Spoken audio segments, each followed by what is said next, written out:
Shavua Tov Harav. Tov Mevorach, Be'ezrat Hashem, nous allons continuer notre développement. Je vais juste essayer de prendre toutes les images, les mettre en haut. Et je veux trouver le share screen. Il est où? Voilà. Donc, on va prendre aujourd'hui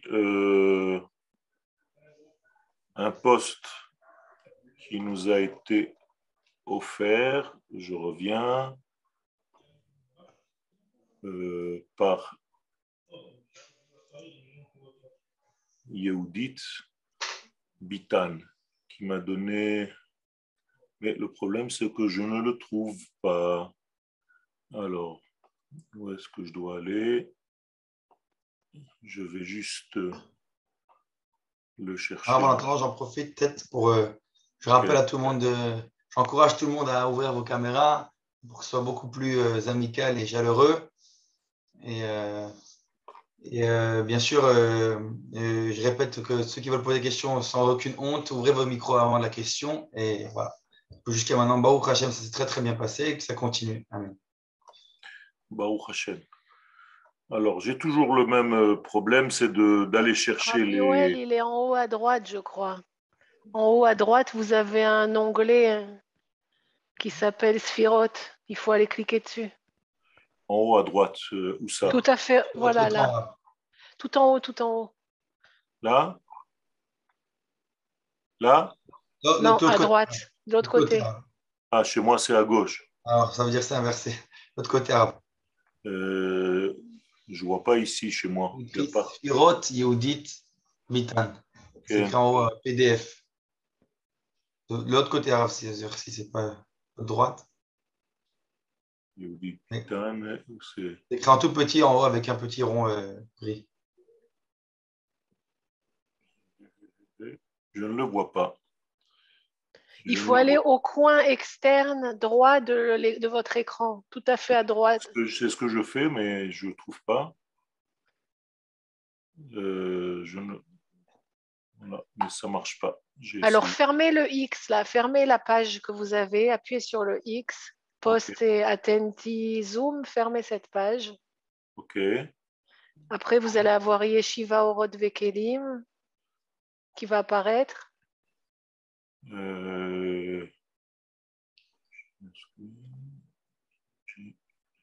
Je n'ai pas celui que je veux. Celui que je veux, je ne l'ai pas ici. Mince alors. J'aurais dû. Je l'ai descendu pourtant tout à l'heure pour le mettre près au. Alors, essayez d'appuyer sur le rond en bas du Google, en bas de votre écran, sur la barre des. Normalement, il va apparaître trois petits écrans en bas. Sur le rond Google, Google Chrome, je ne sais pas comment ça s'appelle. Google Chrome. En bas, celui du bas. Google Chrome. Normalement. Ah, ça rouvre le même onglet. Okay, ça m'ouvre autre chose. Bon. Vous arrivez à cliquer sur le troisième onglet. Je sais pas si je vais prendre notre texte. Celui-là, vous le voyez, d'accord?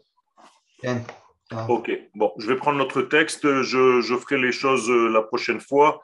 Là, de toute façon, je vous ai mis les sphirotes moi-même. Mais Yehudit nous avait préparé un beau partage en couleur. Donc je peux l'envoyer sur le WhatsApp si vous voulez. Oui, mais comment je le mets moi ici sur l'écran? Peut-être à Yaakov, je ne sais pas. Ouais. Je vais l'envoyer à Yaakov. Vous pouvez m'envoyer à moi en WhatsApp? Oui. Ok. Envoyez, je vais essayer de voir ce que je peux faire. Alors, toujours est-il que nous continuons notre développement concernant donc la Torah de la Kabbalah, qui est en réalité la Torah qui nous codifie en fait l'élévation même de la nature dans laquelle nous sommes vers sa vérité absolue. Bien entendu, on ne peut pas atteindre la vérité, on peut tout simplement s'y rapprocher par le dévoilement du Ratson d'Akadosh Baruch Hu. C'est-à-dire que la volonté de Dieu, elle, est accessible à l'homme, alors que la vérité absolue, elle n'est pas accessible à l'homme. Elle n'est que, en fait, la source même de toute notre vie vers laquelle nous devons nous rapprocher au maximum.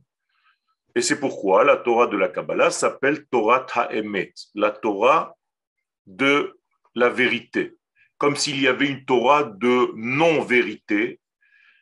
Eh bien, en réalité, ça veut dire que la Torah de la Kabbalah traite de cet élément de vérité absolue, alors que l'homme n'est pas capable normalement de l'appréhender. Eh bien, la Kabbalah nous donne un degré supplémentaire dans la possibilité de l'homme d'atteindre ce niveau-là et donc de toucher à la vérité.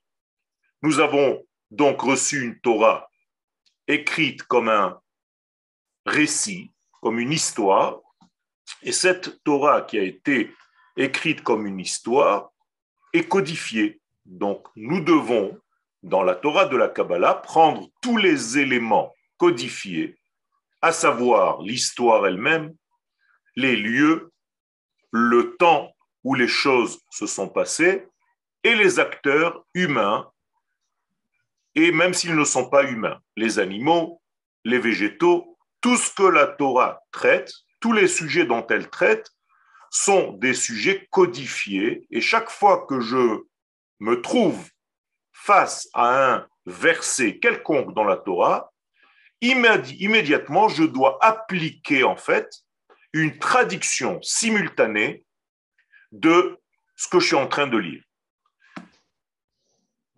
En faisant cela, je touche au code secret qui se cache à l'intérieur du texte et de la donnée biblique qui s'est habillée dans une histoire. Est-ce que je suis assez clair? Et donc, ce travail demande de construire un dictionnaire intérieur, à l'intérieur de soi, un nouveau langage qui va me permettre de savoir qu'à chaque fois que la Torah parle d'un puits, moi, j'ai une traduction simultanée, comme si j'avais des écouteurs qui me disent « Attention, puits n'est pas seulement un petit trou dans la terre. Puits égale accès à un monde caché qui est bouché par la matière. » Et donc, je dois déboucher, enlever la matière pour déboucher ce qui a été bouché. Vous comprenez? À chaque fois que j'ai affaire à un homme, Yoshua, pour prendre un exemple, qui va se marier avec une femme qui s'appelle Rachav,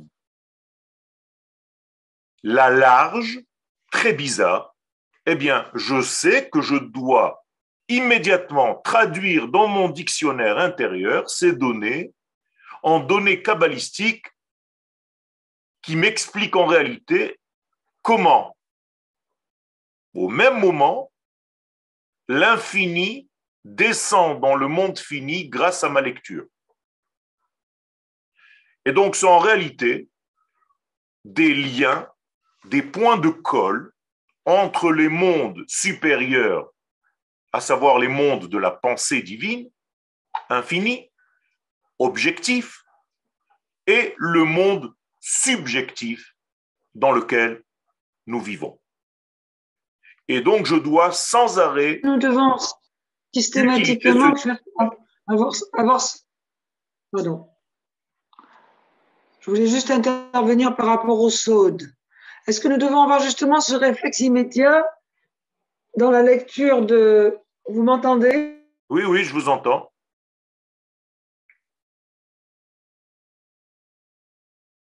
Là, je ne vous entends plus par contre. Donc, je continue. Il y a donc ce dictionnaire qui doit être appliqué immédiatement et je dois devenir en fait propriétaire de ce dictionnaire. Ça veut dire que ce n'est pas un travail que je dois aller sans cesse chercher. Il faut que les choses soient à l'intérieur de ma compréhension. Donc, j'élargis en fait le champ de ma vision pour avoir accès à tous ces mondes codifiés, comme si je devenais moi-même un décodeur. Et ce décodage me permet en fait de lire et l'histoire simple que je n'ai pas le droit d'éloigner. Mais en même temps, je dois avoir une vision profonde de ce qui se passe. Je vous donne un exemple. Quand je mange, je mange. Mais en même temps, je peux avoir des pensées profondes quant à cette nourriture que j'intègre et qui n'empêche pas le fait que je vive dans deux mondes simultanément, puisque je mange de la matière, mais en même temps, je consomme de l'esprit. Donc, celui qui me regarde de l'extérieur va voir un homme qui mange. Mais en réalité, si je suis en même temps dans mon monde intérieur, en faisant des cavanotes quant à la nourriture que j'intègre, eh bien, je suis dans deux mondes simultanément. Et ça, c'est ce qu'on nous demande de faire au niveau de la lecture de la Torah. Donc, il y a ici... Ken. Si vous souhaitez, je peux vous mettre le document. Je l'ai sur... ok, alors tu peux me mettre le document. Si je ne sais pas comment tu le fais, fais-le. Tout de suite. Alors, il faut que vous enleviez votre partage, Raph. J'enlève mon partage. Donc, j'enlève le chat. D'accord. Et votre partage. Comment j'enlève mon partage, moi? C'est encore une autre histoire. Stop share, voilà. Ok. Ne te moque pas de moi, Anne. Sinon, je te rattrape dans le prochain cours. Ok, voilà. Baruch Hashem. Alors, Anne-Judith nous a fait une belle construction de toutes les sphirotes. Donc, ici, nous avons donc, par exemple, je prends comme un exemple ma souris, vous la voyez quand même? Non, on ne voit pas. Alors, vous ne voyez pas ma souris. Donc, Yaakov va utiliser sa souris. C'est Yaakov qui va... Si, on voit. Ah, on voit. OK. Alors, ici, il y a la sphère de Keter, dont le partsouf est Harich. Excusez-moi. C'est ma souris qu'on voit, les gens sont... J'ai compris. Alors, monte là et suis-moi. Toi, Yaakov, monte ta souris vers le Keter avec Harich. Voilà. Et tu te baladeras en même temps que je parle. Donc, quand on a la sphira de Keter, dont le partsouf est le partsouf de Harich, eh bien, quand dans la Torah, il est écrit, par exemple, Ratson, la volonté de Dieu, eh bien, nous sommes à ce niveau-là. Autrement dit, la chose la plus élevée qui soit, c'est le Ratson de l'infini, béni soit-il. C'est sa volonté qui a précédé toute autre chose. Allah birtsono. Donc, si je demande à quelqu'un, est-ce que dans ton Ratson, il y a telle et telle chose? Eh bien, je fais référence à ce niveau le plus profond de son être. Une fois que ce Ratson est là, eh bien, je passe à la droite dans le monde de Hatzilut, qui correspond à la lettre Yud, à la Chokhma, à la sagesse, qui va donc être un vêtement, un premier vêtement d'une première existence, quelle qu'elle soit. Ça veut dire que la première apparition de quelque chose dans ce monde, c'est ce degré-là, sur lequel maintenant la flèche est posée, qui s'appelle Chokhma. Et donc, immédiatement à une action quelconque, j'ai toujours la Chokhma qui est associée. Comme nous disons dans la Tfila, Kulam bechokhma asita. Chokhma asita. Donc, la sagesse divine est agissante. Ce n'est pas une sagesse qui est dans la pensée seulement, C'est une sagesse qui a déjà une existence réelle que je peux déjà palper. Et donc, le premier degré d'existence, on va l'appeler Yesh, vient de la non-existence. Quand je dis existence, ça veut dire sortir dehors, hein, exit. Vient d'un degré qui est là, mais qui n'a pas encore été sorti, donc il n'est pas encore existe, qui est le Keter, qui est le N. Donc le Keter, le Ratson, ça s'appelle le N, et la Chochma va s'appeler le premier Yesh. Et donc le Yesh Me'ain, le Yesh qui va sortir du N, c'est la Chochma. Donc à chaque fois que vous avez le premier degré, et parfois donc on ne marque pas la sphère de Keter, pourquoi? Parce qu'elle est justement dans le néant pour nous, alors que notre première existence, c'est dans la Chochma. Et donc, dans les sphirotes, vous verrez parfois que la sphère de Keter n'est pas là. Pourquoi? Parce qu'on va utiliser une autre sphère qui est au milieu, entre la Chochma et la Bina, qui va s'appeler le Da'at, qui se trouve dans l'espace blanc, entre les deux. D'accord?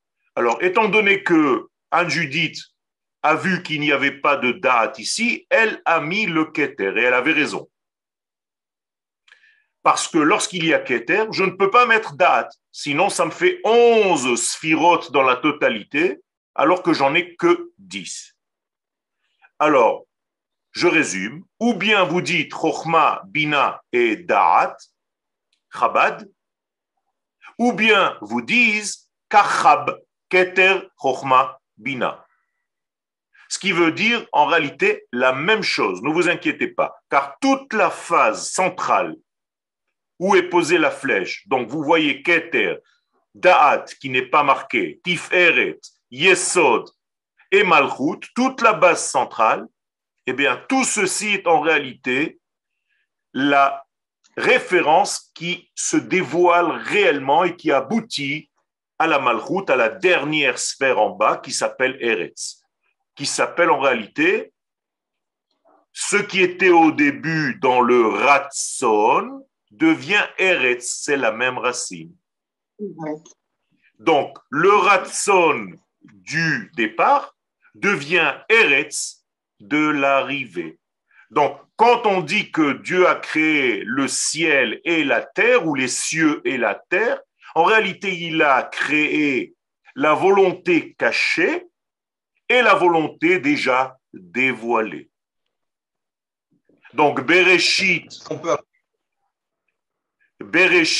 qu'on peut appeler ça Ken.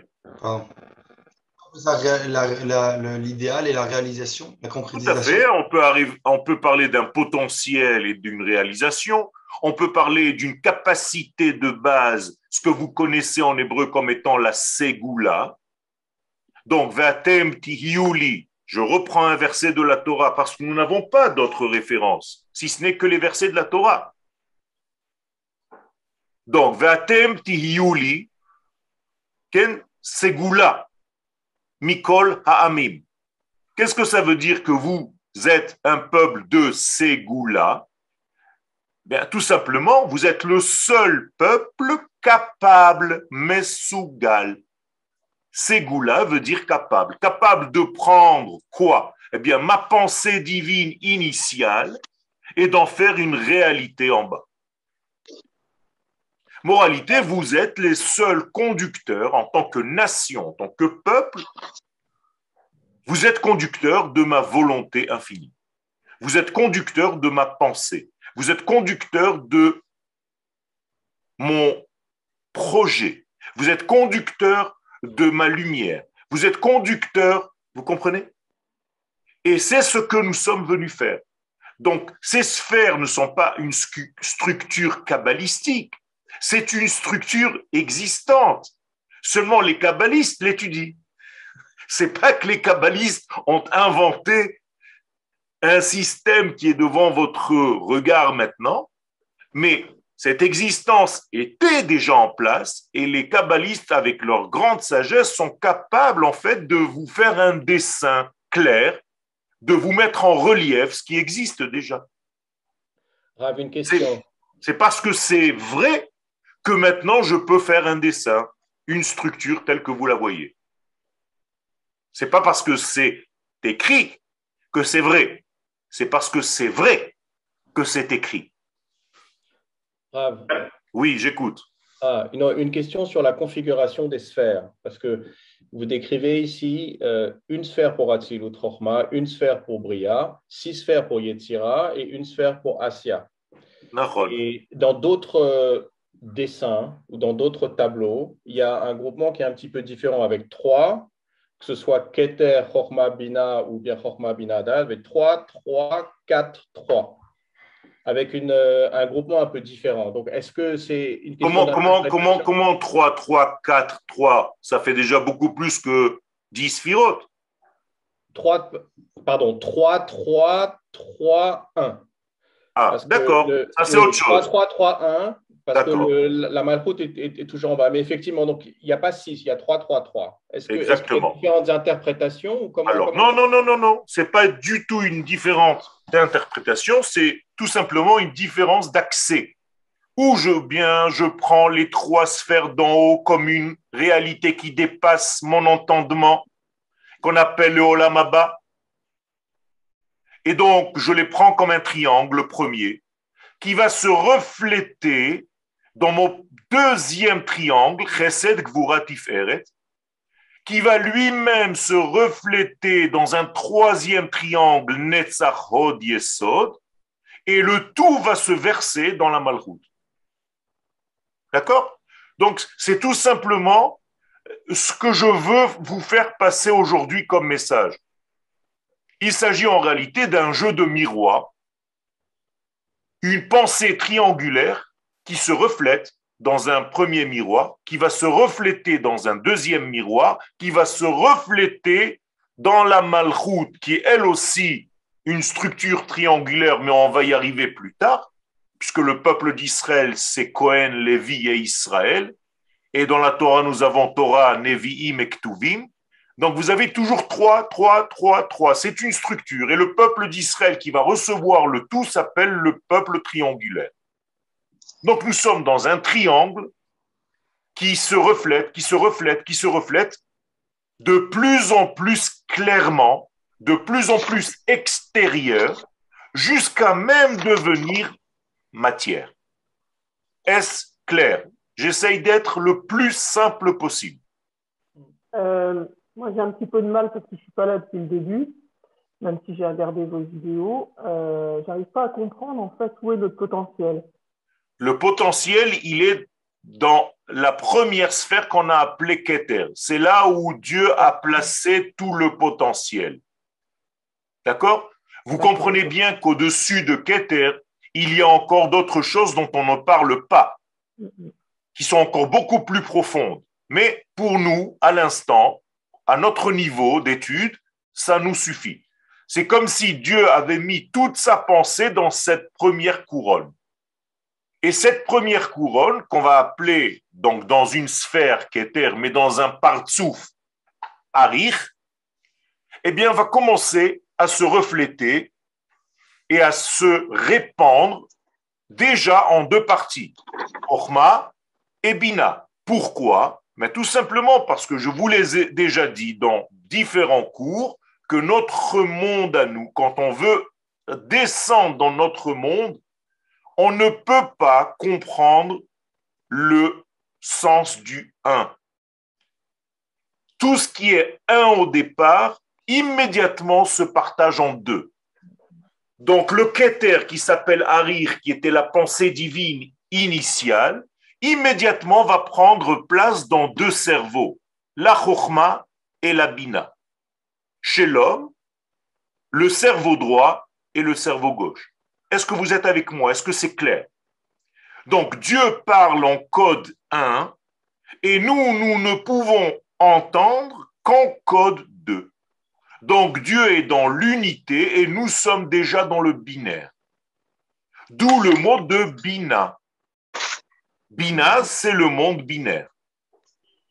C'est le monde qui, dans le 2, va dévoiler le 1 initial.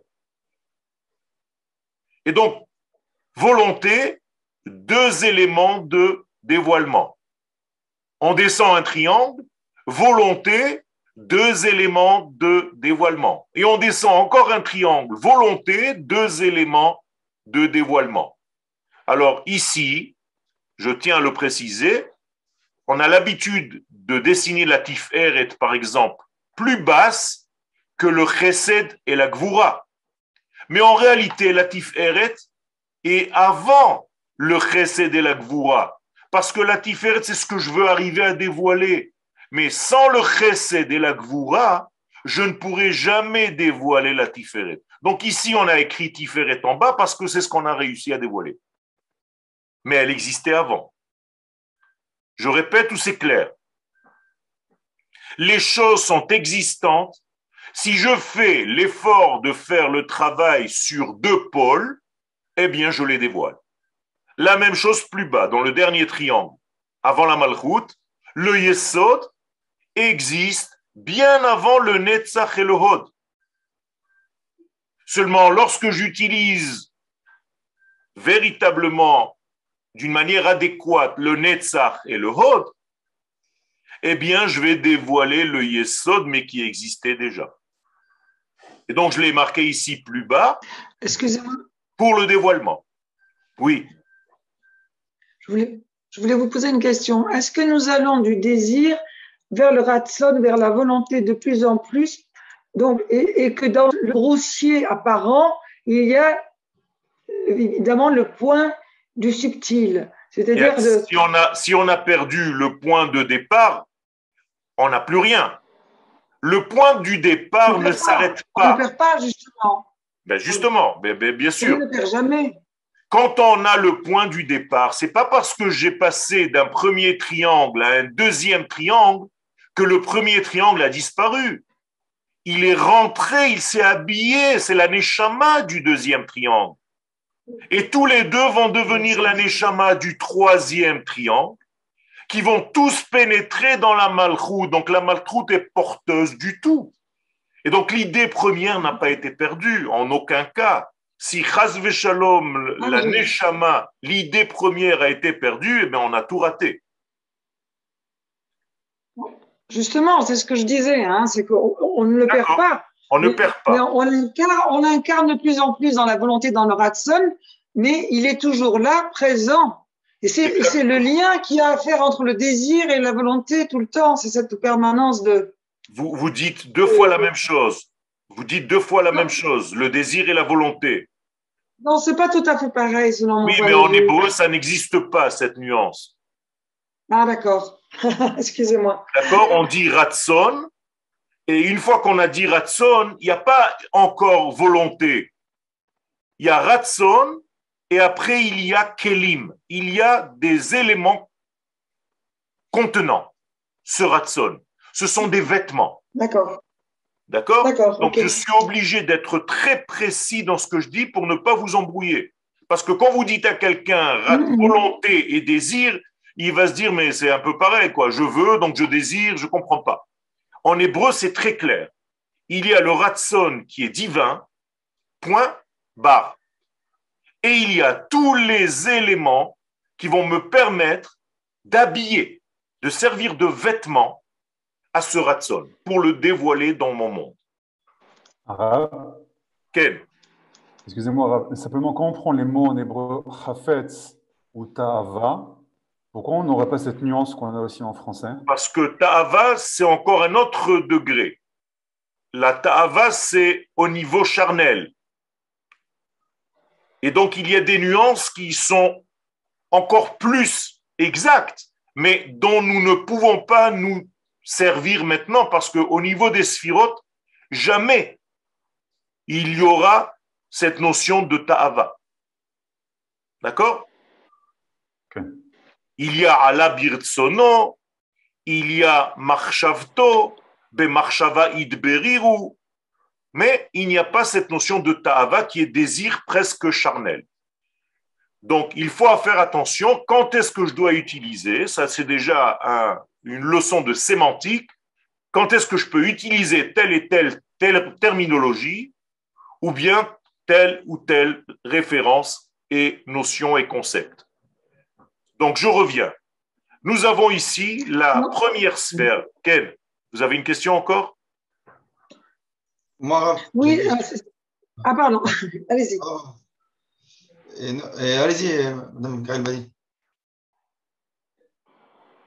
Alors, je pose ma question. Est-ce qu'il y aura un rapport entre cette distinction qui est entre du moins les Ashkenazim ou les Sfaradim dans les sphirotes qui passent parfois Yosef avant Moshe Aaron ou après? Je sais qu'il y a une différence à Sukkot, par exemple, dans les Ushpizin. Il n'y a aucune différence selon la Kabbalah. Cette question m'a été posée d'ailleurs par le Rav Sigura, si je ne me trompe pas, et par d'autres rabbanim pendant Sukkot. On ne parle pas au niveau de l'apparition réelle dans le monde des éléments porteurs. Par exemple, Yosef était avant Moshe. Donc, si je mets Yosef après Moshe, puisque vous voyez, Yosef est ici en bas. Mais je vous ai dit tout à l'heure que dans la réalité absolue, Yosef est bien avant Moshe. Car s'il n'y avait pas le Yesod, il n'y aurait pas la Malchut. Donc, personne ne remet en question cet ordre-là. C'est l'ordre unique de la Kabbalah. Et c'est avec cet ordre-là, comme vous le voyez là, que nous agissons. Et pour les différents mouvements du Lulav, et pour les différents chants du Lechadodi, parce que vous comprenez bien que lorsque vous allez comprendre cette structure et qu'elle va être assimilée dans votre tête, vous allez la retrouver de partout. Par exemple, quand vous dites Lechadodi likrat kala pene shabbat nekabela, mais ça ne fait pas partie du chant, c'est comme le titre, c'est comme la couronne. Eh bien, ça sera le Keter. Mais dès que je commence le premier verset, Shamor vezachor bedibur echad, je suis déjà dans la Chokhmah. Et après, pour ne pas passer directement à la Bina, je refais encore une fois l'Echadodi likrat kalak, donc je reprends un petit peu comme un Pac-Man, une bouffée d'énergie de la source. Et je redescends cette fois-ci vers la Bina. Yaakov, je ne vois pas ta flèche, je suis en train de me balader tout seul avec la mienne. D'accord? Voilà. Donc, vous comprenez comment ça marche. Et ainsi de suite, par exemple, pour le Ana Bekoar. Ana Bekoar, je ne vais pas prendre les 3 sphères qui sont ici en jaune. Pas du tout. Je vais commencer par ce qui est en fond gris. C'est-à-dire, je vais prendre seulement tout ça, tout le bas. Donc, ça va être Ana Bekoar, ça va être ici. Gedulat Yeminecha. Donc, tu vois bien, Gedulat Gadol, c'est la notion de Chesed. Yeminecha, c'est la droite. Tatir Tserura, tu vas nous nettoyer. Kabel Rinat Amecha, Sageven ou Taharen ou Nora, c'est déjà la Gvura. C'est de l'autre côté. Na Gibor Dorshei Yichudecha, ça va être la Tiferet. Et ainsi de suite. Chassin Kadosh, Berov Tufra, Nealadei, Yachid Geel, Amcha Penez Reget Shadecha, Shavaten ou Kabel, ça sera la Malchut. Donc nous avons ici 7 seulement. Donc vous allez prendre à un moment donné, quand vous allez commencer à comprendre un petit peu cette gymnastique, votre livre de prière, et vous allez tout transformer en séphirot. Mais Rav, pourtant, il y a bien, je connais des endroits où justement où la sphira, on commence justement Yosef. Après, je me semble même une explication que j'ai entendue que les Avot, Abraham, Yitzhak, Yaakov, c'était par rapport à la Houma, que Moshe Aaron, c'est la Torah, et que Yosef et David, c'est Eretz. Je suis casé. Oui, quelque chose comme ça. Ça ne change rien. Le fait qu'ils existent dans l'arbre des Sphirotes, ils existent en potentiel avant, mais ils vont se réaliser, extérioriser cristallisé après, c'est tout. C'est la même chose. Mais cette notion existe déjà avant, elle est déjà en potentiel chez la sphère précédente. Et donc, elle est déjà porteuse du message sans pouvoir peut-être encore l'exprimer. Donc, viendra une deuxième sphère juste en dessous qui va exprimer ce que la sphère d'en haut n'était pas capable de faire encore. Par exemple, entre Moshe et Aaron, vous avez ici Moshe et Aaron. Qui dévoilait les choses réellement, Moshe ou Aaron? Aaron. Pas Moshe, pas Moshe. Aaron. Aaron. Parce que Moshe ne pouvait même pas parler. C'est pour ça qu'il y a un code. Moshe dit à Dieu, moi je ne peux pas parler. En quelque sorte, j'ai un problème de langage. Et Dieu lui dit clairement dans le verset, je t'ai donné une bouche. En la personne d'Aaron. Vous êtes avec moi? Donc Aaron va devenir le porte-parole de Moshe. Donc maintenant, on va considérer que Moshe et Aaron, c'est un homme et une femme. Qui est l'homme? Moshe. Moshe, pas Aaron. Aaron, c'est la femme, donc c'est elle qui va ouvrir la bouche, c'est elle qui va parler, c'est elle qui va dévoiler. Rappelez-vous, l'homme ne dévoile jamais. Il se sert de son épouse ou de sa partie féminine, comme vous le voulez, pour dévoiler les choses. Par exemple, ma pensée, je suis en train de parler, mais vous ne savez pas ce que j'ai dans ma pensée. Si je n'ouvre pas ma bouche qui est féminine, eh bien, ma pensée masculine est cachée. Est-ce que c'est clair? Donc, nous allons y revenir, ne vous inquiétez pas, on se familiarise avec ces sphirotes. C'est un exercice qui, au départ, nous paraît un petit peu fermé, mais vous allez voir que c'est très, très, très, très simple. À un moment donné, vous allez commencer à comprendre le tout. Alors, une fois qu'on a vu ces trois premières sphères qui sont ici chez vous en jaune, qui s'appellent en réalité les cerveaux. Dans le langage de la Kabbalah, les mochin des gadlout. Alors, vous êtes en train de vous construire un dictionnaire. Écrivez les choses. Les trois premières sphirotes, ça s'appelle des mochin des gadlout. Ou des mochin, c'est-à-dire des cerveaux, donc des lumières, des mondes supérieurs.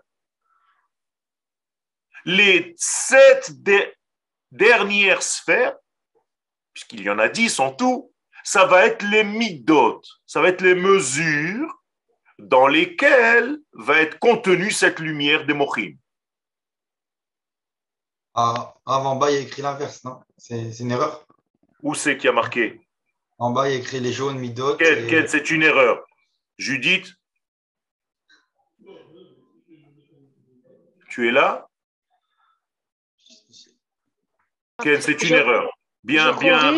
J'enverrai le. Voilà, tu corriges et tu enverras les trucs, c'est bien vu.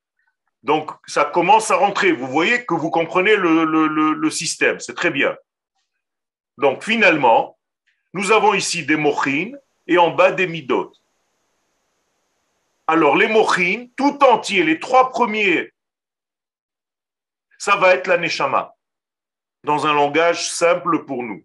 À chaque fois que vous parlez de l'âme, vous parlez des trois premières sphirotes. En tout cas, de la première. Du bas vers le haut, hein, bien entendu, c'est-à-dire la bina. C'est-à-dire que dès que vous dépassez le plafond de Olam Hazé, le premier degré que vous rencontrez dans le Olam Haba, en montant du bas vers le haut, c'est la bina. Vous montez un tout petit peu plus, vous êtes déjà dans la chokhma. Et vous montez un tout petit peu plus, vous êtes déjà dans le keter. Qu'est-ce que ça veut dire monter? Bien entendu, vous n'êtes pas en train de monter des escaliers physiquement. Vous êtes en train de vous élargir à tel point que vous êtes capable d'intégrer des éléments de plus en plus profonds et élevés. C'est ça, monter. Mais vous ne bougez pas de votre place. Et donc, monter, c'est être capable d'avoir des ustensiles assez puissants qui contiennent la lumière sans se brûler. C'est tout. Donc, vous avez les trois premiers qui s'appellent donc des mochim. La semaine dernière, nous les avons aussi appelés Abba et Ima au niveau des partsoufim. Là, c'est la chokhma. L'autre, c'est la bina. On les avait appelés aussi Léa dans la bina et Rachel en bas dans la malchut. D'accord? Et on avait dit qu'il y avait 6 sphères entre les deux. 1, 2, 3, 4, 5, 6. Ces 6 sphères sont là le point d'union ou bien l'espace entre le Olam Hazeh en bas et le Olam Haba, Bina. Maintenant, vous comprenez par exemple une halakha. Vous allez manger en bas, dans la malchut, de la viande. Rabbi Yosef Karo, Alav Shalom, nous dit que pour manger après quelque chose qui vient du Olam Haba, du lait, le lait, il est là, il est dans Bina. Alors que la viande, elle est dans Malchut. Eh bien, il faut attendre 6 sphères. Donc 6 heures. Entre la viande et le lait. Mais si vous avez mangé d'abord du lait, étant donné que c'est déjà intégré parce que c'est votre propre intériorité, donc elle est intégrée immédiatement dans votre corps, eh bien, il n'y a même plus besoin d'attendre pour manger de la viande. Parce que vous avez déjà d'abord mangé l'intériorité. Vous comprenez comment ça marche? Et donc, je vais essayer, Be'ezrat Hashem, de vous faire à chaque fois des petites références comme ça qui vont vous apporter une lumière sur plein de choses que vous faites que vous ne comprenez même pas. La même chose au niveau des 7 jours de la semaine. Vous avez Chesed, Abraham, qui est le premier jour, le dimanche, aujourd'hui. Aujourd'hui, si vous avez quelque chose à faire, faites-le dans le sens de Abraham. Yaakov, la flèche, Bevakasha. Aujourd'hui, c'est Abraham. Demain, lundi, ça va être Yitzhak. C'est la Gvoura. C'est pour ça que chez les Français, ils disent « Comment ça va ?» Bien, comme un lundi. C'est pas évident, parce qu'ils commencent, eux, le lundi. Et écoutez bien, c'est très grave. C'est-à-dire, commencer la lumière un lundi parce que ton Shabbat, c'est un dimanche, c'est en réalité commencer la vie par la Gvoura, Chas v'Shalom. C'est par là. Alors que nous, on commence notre semaine par le Chesed, par Abraham, par la bonté, par l'amour. Une fois que tu as l'amour, tu pourras donner des limites. Donc lundi, c'est le jour des limites. Et mardi, Tiferet, ça va être Yaakov. Là aussi, tu peux rajouter, chère Anne-Judith. Et après le mercredi, ça va appartenir à Moshe. Et le jeudi, ça va appartenir à Aaron. Et le vendredi à Yosef. Et le Shabbat à David. Mais, attention, je vous ai embrouillé là. Parce que là, c'est des chiffres. Jour 1, jour 2, jour 3, jour 4, jour 5, jour 6. Et en bas, je vous ai dit Shabbat. Non. Jour 7, d'abord. Une fois que je suis dans le jour 7, je dois trouver le point essentiel du jour 7. Donc, il est où ce point-là? Il est dans la royauté de Rachel, mais qui va dévoiler en fait Bina. Donc, en réalité, je dois chaque Shabbat, si on te dit quel jour c'est Shabbat, ne dis surtout pas 7. Le jour 7, c'est le jour 7. Mais le Shabbat, c'est déjà un nom, ce n'est pas un chiffre. Ce sont des lettres. Donc, le Shabbat, c'est déjà le chiffre 8. C'est déjà la Neshama. Vous êtes avec moi ou j'ai perdu quelqu'un en route? Donc, vous avez le 7e jour. Et Dieu, qu'est-ce qu'il a fait de ce 7e jour? Il l'a sanctifié. Donc, il a dévoilé le 8, c'est ça sanctifié, dans le 7. Et là, les chiffres sont devenus des lettres, bien avant Armand Jamou. Est-ce que ça se dévoile dans la journée de la semaine? Ça se dévoile pas? Ça se dévoile dans les jours de la semaine. Très bonne question. Et voici la réponse. Si tu es véritablement lié à ton Shabbat et que c'est pas parce que Shabbat est sorti que tu t'es barré, que tu t'es sauvé du Shabbat, eh bien, tu es censé recevoir le dimanche d'aujourd'hui quelque chose du Shabbat. Et c'est pourquoi, dans les Mizmorim de Teilim qu'on lit dans la Tfila, on dit Hayom, Yom Echad, Be-Shabbat. Demain, on va dire Yom Sheni, Be-Shabbat. Yom Shlishi, Be-Shabbat. Yom Revi'i, Be-Shabbat. Ça veut dire quoi? Qu'il y a en réalité une seule réalité, le Shabbat. Et tout ce que vous voyez ne sont que des branches extérieures qui sont sorties dans l'existence, mais qui en réalité étaient bien avant, dans le Shabbat du monde. Et on arrivera un jour messianique. C'est ce que j'avais dit. On arrivera un jour messianique où tous les jours vont devenir Yom chez Kulo Shabbat. Pas parce qu'on va trouver quelque chose qui n'existe pas. Je vous ai déjà dit, il existe. Seulement, on ne l'a pas encore touché. Mais quand on le touchera, on ne l'a pas inventé, on l'a juste dévoilé. Et c'est vers ça que nous allons dans le messianisme. Est-ce que c'est clair ce que je viens de dire? Ok? Je suis obligé de terminer puisque je pense que c'est l'heure. Donc, révisez vos sphirotes. On aura une interrogation, Be'ezrat Hashem, la fois prochaine. Et je vous désignerai par vos noms. Je vais dire Myriam.